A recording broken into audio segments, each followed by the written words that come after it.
Hi കൂട്ടുകാരെ, JBR ഗാർഡനിലേക്ക് എല്ലാവർക്കും സ്വാഗതം. ഞാൻ ഇന്നിവിടെ പരിചയപ്പെടുത്താൻ പോകുന്ന ഹാങ്ങിങ് വൃങ്കയാണ്. ഹാങ്ങിങ് വൃങ്ക പ്ലാന്റ് നമുക്ക് മാറ്റി പോട്ട് ചെയ്യണ രീതി ഒന്ന് കാണിക്കാം.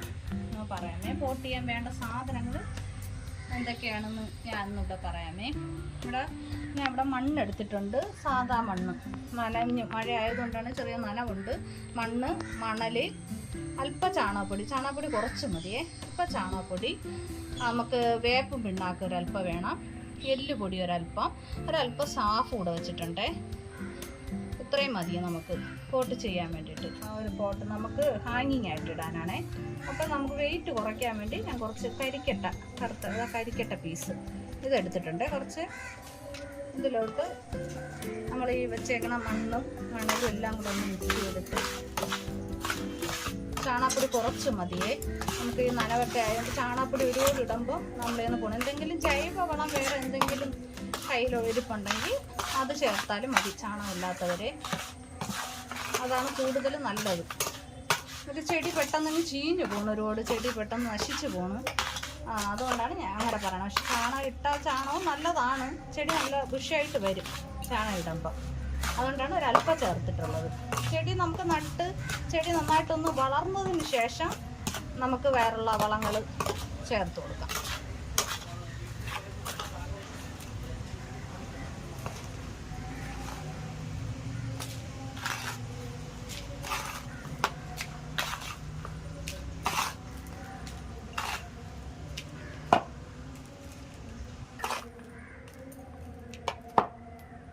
ഒരു പ്ലാന്റ്സ് എടുത്തിട്ട് കഴുകി ഒന്ന് ഇളക്കി നമുക്ക് ഇതിലോട്ട് വെച്ച് കൊടുക്കാമേ. എൻ്റെ നിന്ന് വൃങ്ക പ്ലാന്റ് വാങ്ങിച്ചവരുണ്ട് ഒരുപാട് പേര്. വാങ്ങിക്കുന്ന സമയത്ത് നമ്മൾ അയച്ചു തരുന്ന പ്ലാന്റിന് ഒരുപാട് വളമൊന്നും ഇടാതെ വെറും മണ്ണിൽ നട്ടുപിടിപ്പിക്കാനാണ് ഞാൻ പറഞ്ഞിട്ടുള്ളത്. ഇതിപ്പോൾ നമ്മളെ കയ്യിൽ ഇവിടെ ഇരിക്കുന്നതായതുകൊണ്ട് വലിയ കുഴപ്പമില്ല, ഇത് പിടിച്ച് കിട്ടും. മറ്റേത് മണ്ണൊക്കെ ഇളവിയിട്ടൊക്കെ വരണതില്ലേ, അതുകൊണ്ട് നമുക്ക് മൂടൊന്ന് പിടിച്ച് രണ്ടാഴ്ചയൊക്കെ കഴിഞ്ഞതിന് ശേഷം മാത്രമേ നിങ്ങൾ വളം ഇട്ട് കൊടുക്കാവേ, എല്ലുപൊടിയൊക്കെ ഇട്ട് കൊടുക്കാവേ.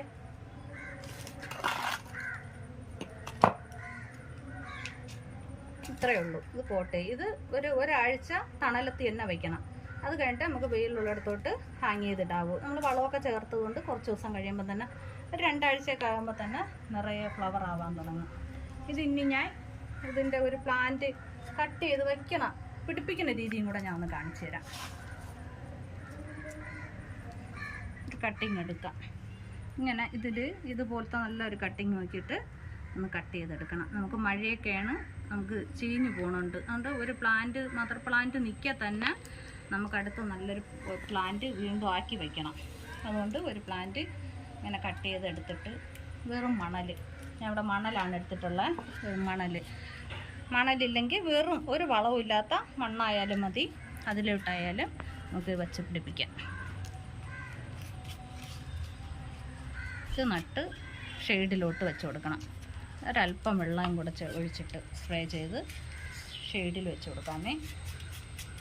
ഇത് കുറച്ച് ദിവസം കഴിയുമ്പോൾ പുതിയ പ്ലാന്റ് ആവും. നമുക്ക് ഈ പ്ലാന്റ്സ് ഇങ്ങനെ നിൽക്കുമ്പോൾ തന്നെ നമ്മൾ വേറെ പ്ലാന്റ് മാറ്റി വെച്ച് പിടിപ്പിച്ചെടുക്കണം.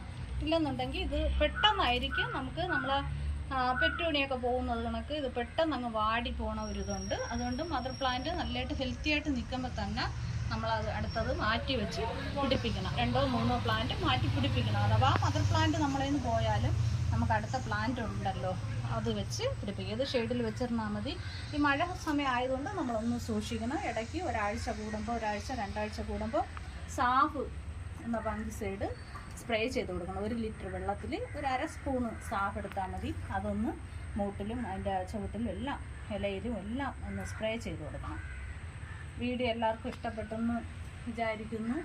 ഈ വീഡിയോ ഇഷ്ടപ്പെട്ട എല്ലാവരും ലൈക്ക് ചെയ്ത് ഷെയർ ചെയ്ത് കമൻറ്റൊക്കെ ചെയ്ത് സപ്പോർട്ട് ചെയ്യണേ. ഓക്കെ.